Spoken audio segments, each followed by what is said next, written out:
হবে নেসাব কি, নেসাব আমাদেরকে বুঝতে হবে। খুব অত্যন্ত গুরুত্বপূর্ণ একটা পয়েন্ট। নেসাব হইল কি ও জিনিসটা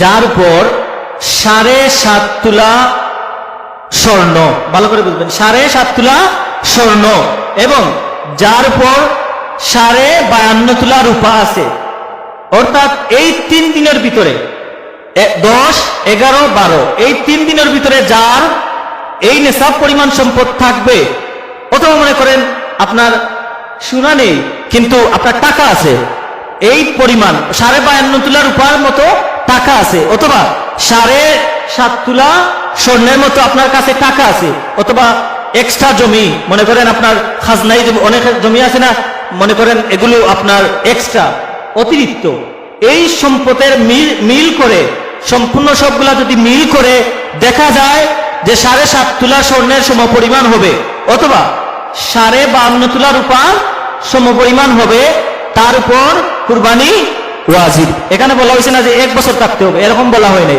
অর্থাৎ এখানে কিতা বলা হয়েছে যে 10, 11, 12 এই 3 দিনের ভিতরে যদি কারো মালের নেসাব পরিমাণ মালের সম্পদের মালিক যিনি আছেন তার উপর কুরবানি ওয়াজিব।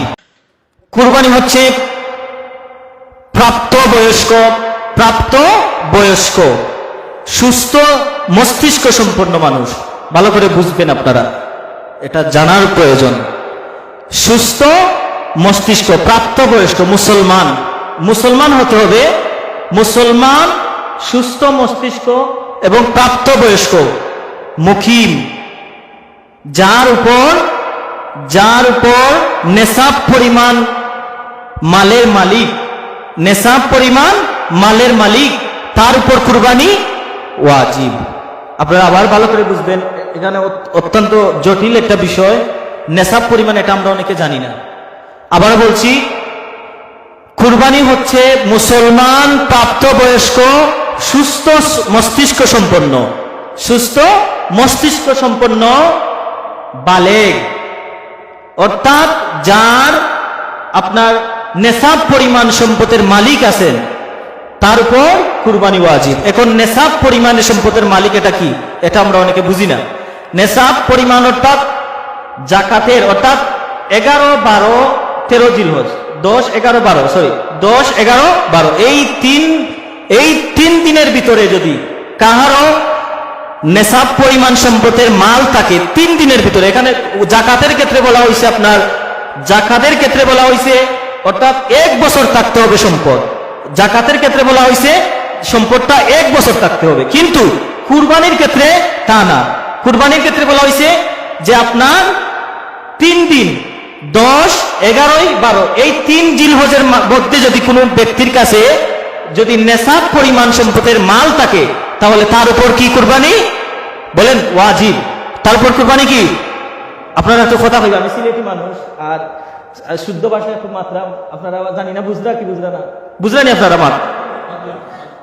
আপনারা মাতিবা তো কতই লগি নেসাব পরিমাণ। এখন নেসাব কি জিনিসটা আমাদেরকে বুঝতে হবে, নেসাব আমাদেরকে বুঝতে হবে। খুব অত্যন্ত গুরুত্বপূর্ণ একটা পয়েন্ট। নেসাব হইল কি ও জিনিসটা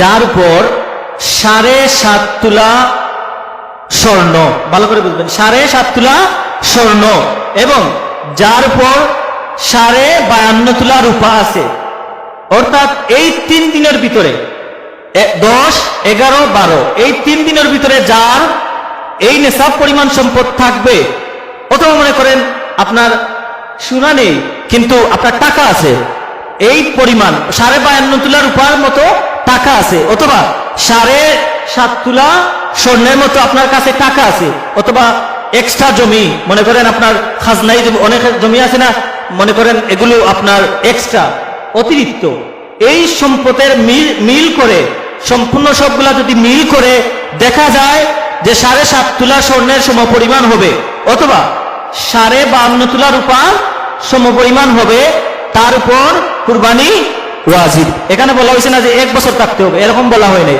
অর্থাৎ এখানে কিতা বলা হয়েছে যে 10, 11, 12 এই 3 দিনের ভিতরে যদি কারো মালের নেসাব পরিমাণ মালের সম্পদের মালিক যিনি আছেন তার উপর কুরবানি ওয়াজিব। আপনারা বুঝতে পারছেন তো ইনশাআল্লাহ? এখন যা নাবালেগের উপর কুরবানি ওয়াজিব না। এখন মনে করেন পাগল, তার উপর কুরবানি ওয়াজিব না। এখন নাবালেগ, ভালো করে কথাগুলো বুঝবেন, নাবালেগ তার সম্পদ আছে, তার কি আছে? সম্পদ আছে, তার বাবার সম্পদ আছে। এখন তার বাবার পক্ষ থেকে যদি, তার বাবার পক্ষ থেকে যদি কুরবানি দেওয়া হয়ে যায়, সেটা মুস্তাহাব হবে। সেটা কি হবে? ভালো করে, সেটা মুস্তাহাব, সওয়াব হবে।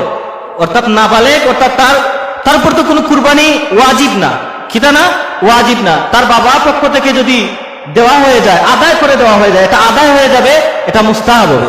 এখন দরিদ্র ব্যক্তি, আমাদের মতো আনতেছে খাচ্ছে, এরকম আছে না মানুষ আমাদের সমাজের মধ্যে, এখন চাচ্ছে যে কুরবানি দিবে। মনে করেন সে একটা গরু কিনে ফেলছে, সে একটা গরু কিনে ফেলছে।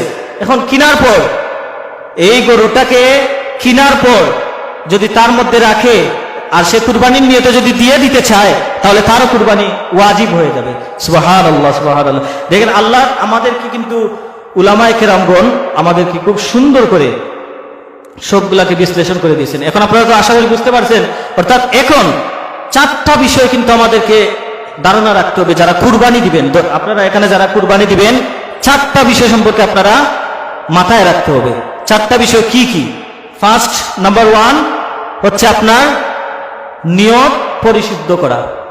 এখন আপনার যদি নিয়ত থাকে যে আমি কুরবানি দিতাম 2 লাখ টাকা দিয়া, আর রাস্তাঘাট মানছে দেখোকা, ইলা যদি নিয়ত থাকে কুরবানি হইব নি? হকা চাই, কুরবানি হইতো না। আপনি যদি হন যে আমি এলাকার থেকে সবচেয়ে বড় কুরবানি দিতাম, সবচেয়ে বড় গরু বাজার থেকে লইয়াই আমি দিব কুরবানি, আপনার নিয়ত কিতা? মানচরে দেখাইবার লাগে, মানচরে এর লাগে নিয়তটা ভালো থাকতে হইব না গেল। 2, তারপরে আপনার শরীয়ত মোতাবেক কুরবানি দেওয়া। শরীয়ত ভালো করে বুঝবা আপনারা, শরীয়ত মোতাবেক। শরীয়ত মোতাবেক হন কিতা? একজন আলিম সাহেবরে নিয়া, অথবা আপনার পাড়া প্রতিবেশীর মাঝে যদি কেউ আলিম তখন, হাবিব চাপ তখন, খারি চাপ তখন, তারারে দিয়া সঠিকভাবে কিতা করা? কুরবানিটা দেওয়া। অর্থ হইল কিতা? শরীয়ত মোতাবেক। এর মাঝে আপনার রিয়া মুক্ত, রিয়া মুক্ত আপনার কিতা করা? কুরবানি দেওয়া। রিয়া একটু আগে কইলাম যে রিয়া মানে কিতা? রিয়া শব্দটা আরবি, এর বাংলা অর্থ হইল কি? লৌকিক, লোক দেখানো, মানুষের দেখানো। অর্থ হইল কিতা?